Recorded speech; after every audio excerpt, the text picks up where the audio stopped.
Good morning, guys.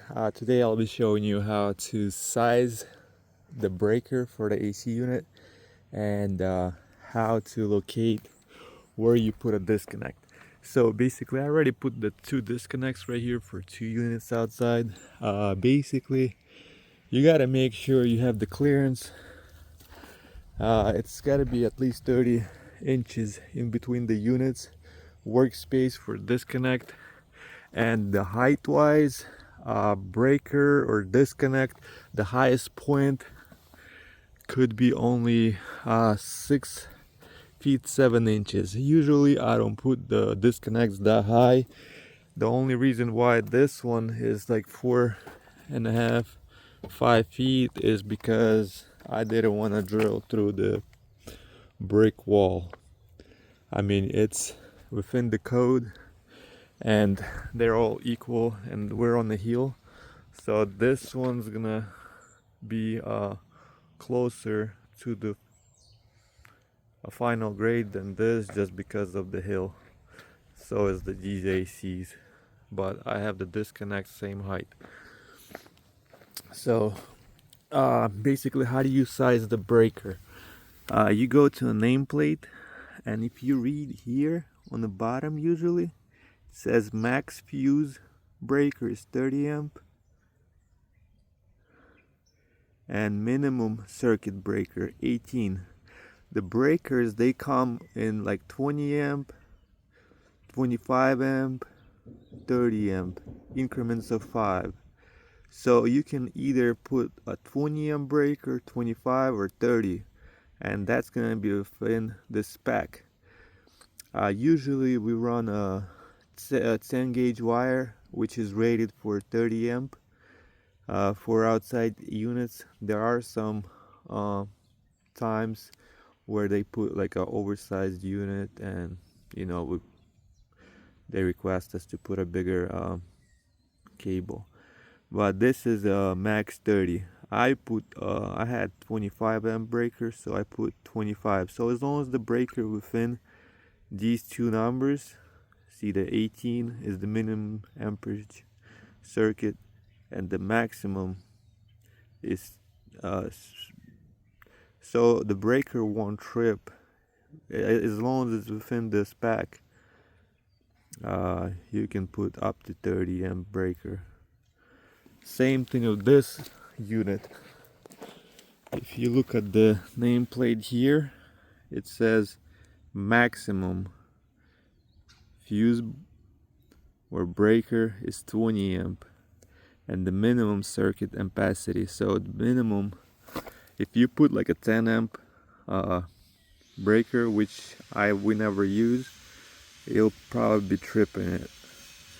If you put a 15 amp or 20 amp, you should be good. Obviously they're 2-pole. These are these compressors, they're 240 volts. So basically now, if you let me just pull the cover. So here's the disconnect without the power, without the cover. This is the cover. I'm trying to, oh, it shows right here. It says load. Huh. How about this? This one is different. Most of them, the line is in the middle. The load is on outer. I mean, it doesn't really matter. They still will work, but that's the only first one I see like that. Usually the load, that's the same stuff, style fuse. Yeah. So this is the line coming from the panel. So I gotta move it over on out.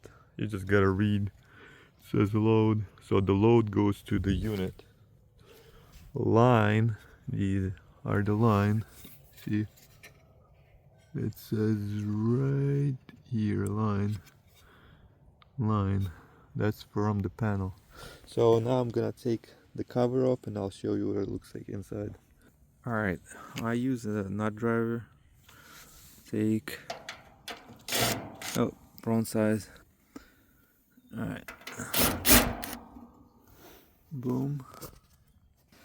So I'll take this one out and this one out. Somebody already took this one and probably lost it.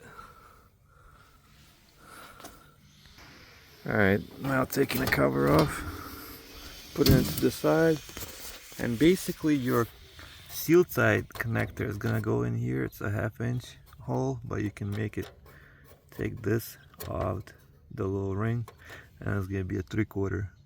It's pretty straightforward. The two legs, two lines from the, no, two loads, wires coming from the disconnect, they're gonna go under this screw and under that screw, and the ground wire is gonna go here to the chassis.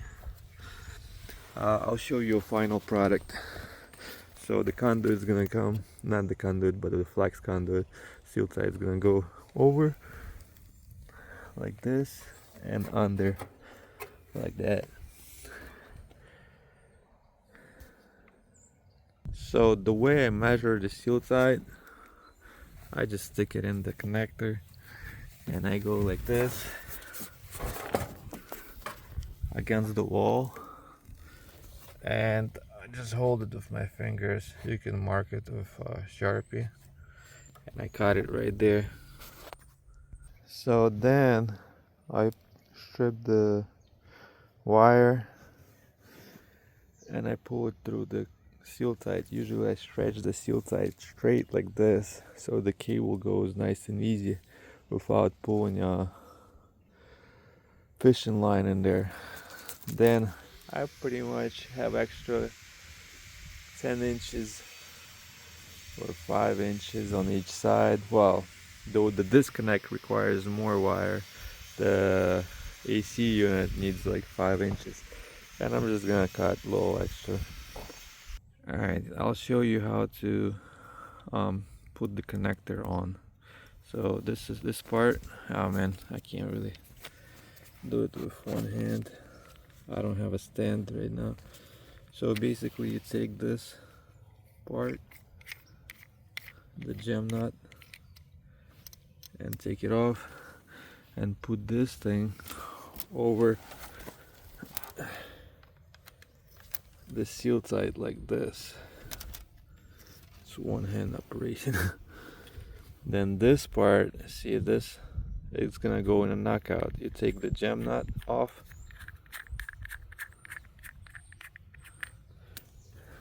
and pretty much it's gonna go like this inside, and put a gem nut on top. You gem it, then you can use a screwdriver to lock it tighter. And then the sealed side conduit's gonna go from the bottom, so you push the wire from the bottom up like this, and this is just one hand operation, so I'm really struggling with one hand. And basically, so I took the gem nut off because right now it's cold, freezing outside, and it's not really flexible, the sealed side. Then you pretty much screw in this in to secure. Okay, and now you stick it in the hole.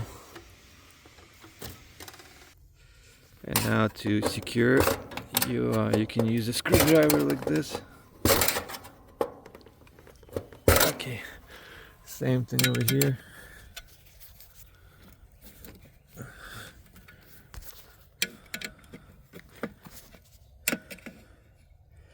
Alright, I landed the two wires going out to the AC unit right here. You're supposed to, this is 240, you gotta identify with a black mark, either black tape, that it's not a, if white stands for neutral. So whoever, like a homeowner, decides to go in here, even though he's not supposed to, he'll know it's not a neutral. Same thing here. I'm gonna mark it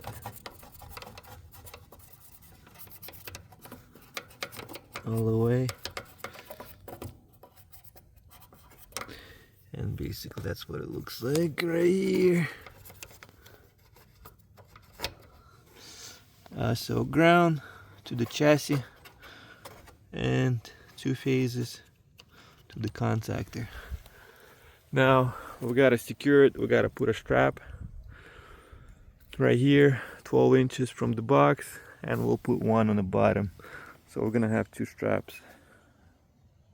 So we're gonna drill through.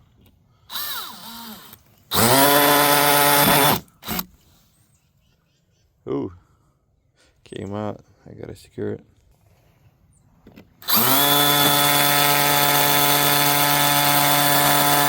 Alright, I drilled 2 holes.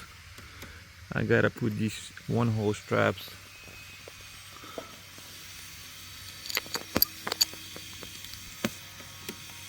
Like this.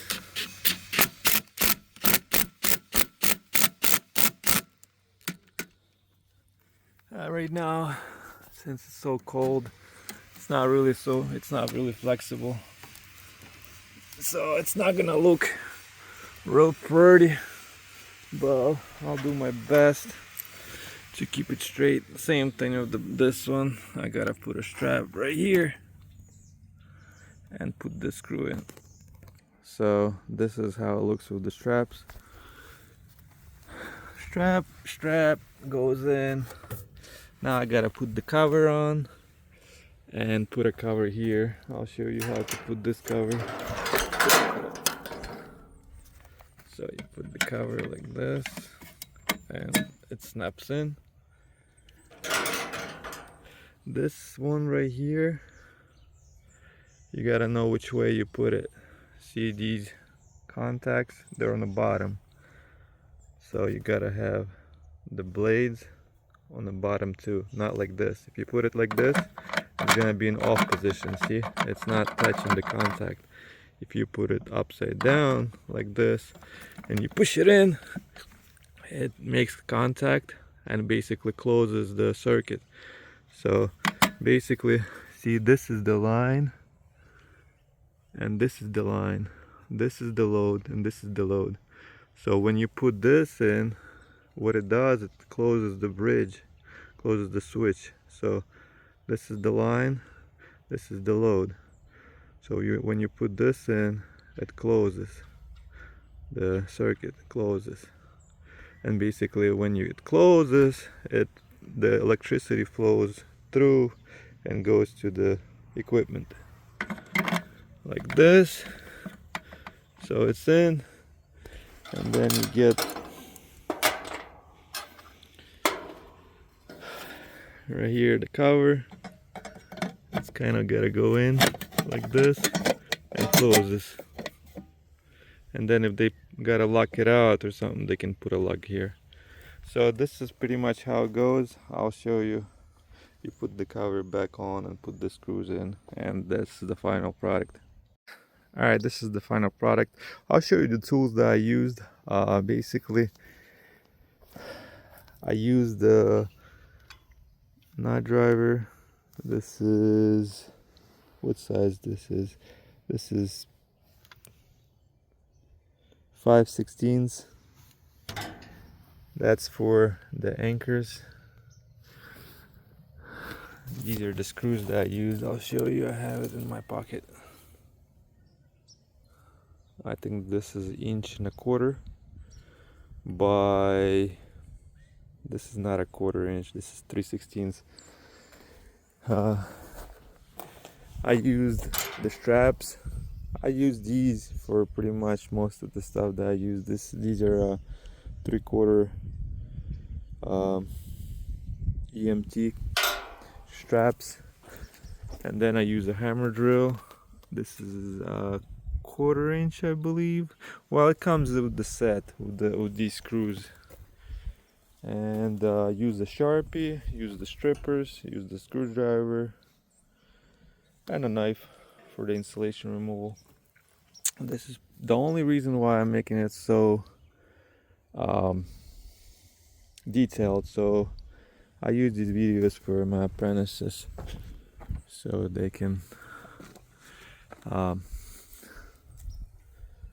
use it for their use, for the information. And you're supposed to mark it. So this one, that's the bigger unit, it's for first floor, so I mark it first.